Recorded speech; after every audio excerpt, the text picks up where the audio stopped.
en el supermercado, en revistas, pero no conoce precisamente a la gente detrás. Quiero aplaudir lo que están haciendo ustedes porque, bueno, precisamente esto que estamos haciendo intenta resolver esa carencia. El poder servir, si no de ejemplo, de referente, de comparación a otros diseñadores para saber cómo los profesionistas estamos tratando de hacer lo mismo que ellos están haciendo. Entonces yo diría que el acercarse más a la profesión es muy importante.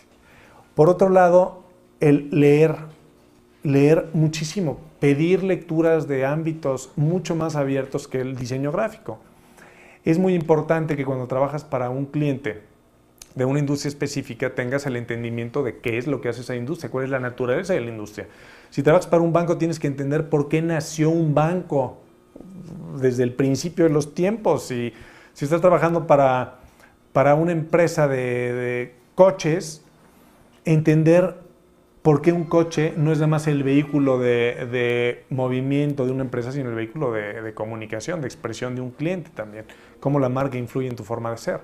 Entonces creo que es muy importante abrir todos los horizontes. Y yo diría también que la poesía debería ser un factor fundamental a estudiar en el mundo del diseño, porque vivimos nosotros de metáforas. Si no entendemos que la forma de decir algo debe ser comprendida, expresada de una forma poética, vamos a acabar con un diseño muy crudo. Y creo que el diseño tiene que ayudarnos siempre a imaginar, tiene que hacer sentir a la gente que ellos son los únicos que entienden el mensaje oculto, porque es la única forma de crear una liga emocional. Entonces yo abriría el ámbito hasta la metáfora, ¿no? ¿Cuáles son las áreas que conforman su despacho? Te puedo hablar de a nivel organigrama, si quisiéramos estructurarlo de esa forma. Somos dos socios, Pep Palau y yo. Él es diseñador, es una mezcla muy difícil de encontrar. Es diseñador y al mismo tiempo tiene una maestría en alta dirección de empresas.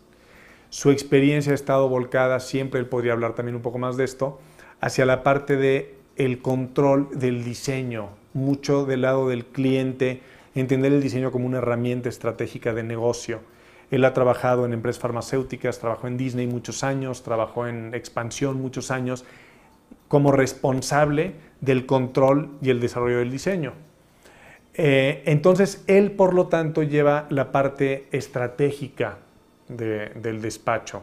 No solamente el desarrollo de ideograma a nivel negocio, que sea sustentable, que podamos ir creciendo para dar un mejor servicio, sino también entender cómo el diseño juega un rol importante en la empresa que nos contrata. Él se apoya de comunicólogos y la parte de comunicación tiene mucho que ver con el planteamiento de un posicionamiento, de un nombre, de una expresión a nivel mensajes clave, para ver cómo esa empresa puede expresarse, no solamente a nivel gráfico, sino a nivel también verbal, a nivel muchos entornos. Entonces, la parte de estrategia apoyada de comunicación, de mercadotecnia, es la que desarrolla generalmente las primeras etapas del proyecto. La parte de definición. Pasa, ya que hay una definición un poco más clara, a la parte del diseño. Digamos, pasamos de la etapa de de la parte de investigamos a la parte de ideamos. Cae ya más en mi cancha como director creativo.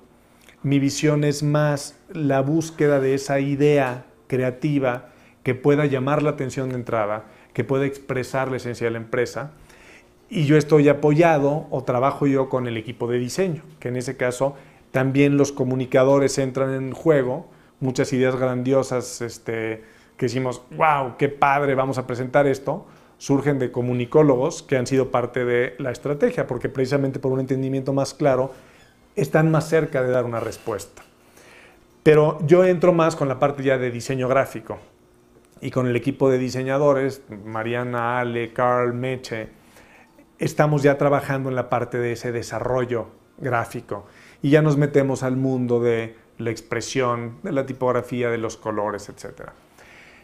Ya que tenemos la idea, ya que tenemos una aprobación del concepto, viene pues toda la derrama hacia las aplicaciones, que allí volvemos a hacer un matrimonio entre la parte de comunicación y de diseño.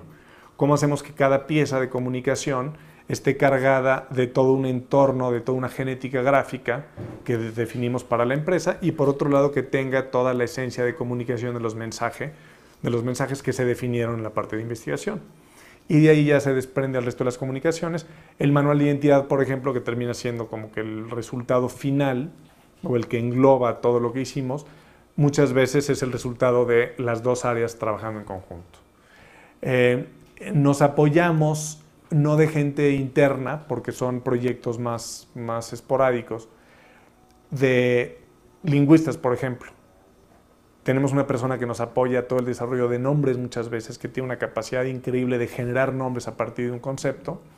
Nos apoyamos también de gente que nos apoya, de gente que desarrolla, por ejemplo, renders tridimensionales para presentaciones, animaciones también, ese tipo de cosas, que si bien podríamos hacerlo nosotros, preferimos concentrarnos en el día a día que requiere más de diseño en general, ¿no?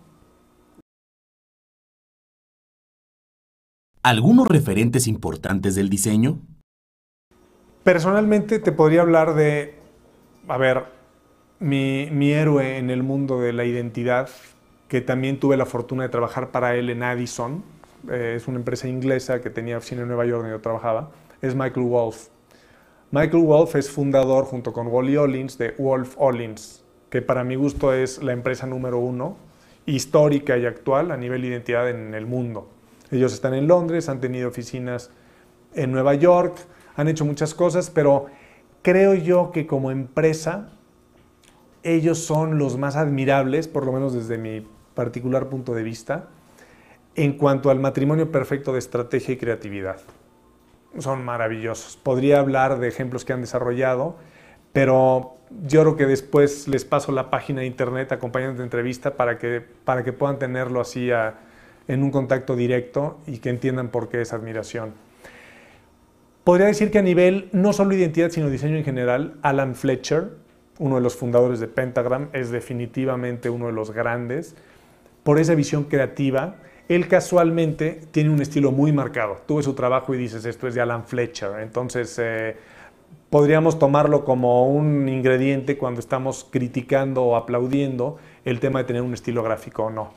Pero es alguien que, creo yo, representa la esencia que debe tener un diseñador, que es no solamente una capacidad estética inmejorable, sino una sensibilidad, un corazón incluso muy grandes, que le permiten filtrar o detectar diferentes oportunidades de comunicación en el mundo que nos rodea y poderlas plasmar en el momento en el que se necesitan para expresar un mensaje específico.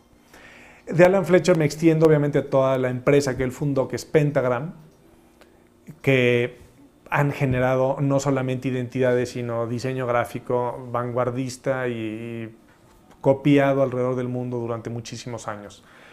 En empresas de identidad corporativa específicamente, estas dos son de Inglaterra, Wolff Ollins y Pentagram, pero nacidas en Estados Unidos te podría decir que está Lippincott Margulies, que es la empresa que acuñó el término identidad corporativa en 1954.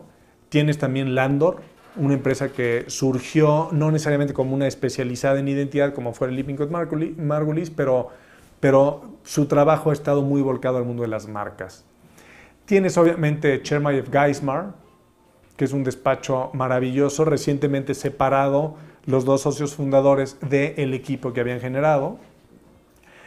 Tienes definitivamente a Enterprise, que es el nombre actual que usa la empresa que inicialmente era Anspark Grossman Portugal, que ha ido pasando por distintas fusiones y actualmente es Enterprise IG de Identity Group. Te diría también que actualmente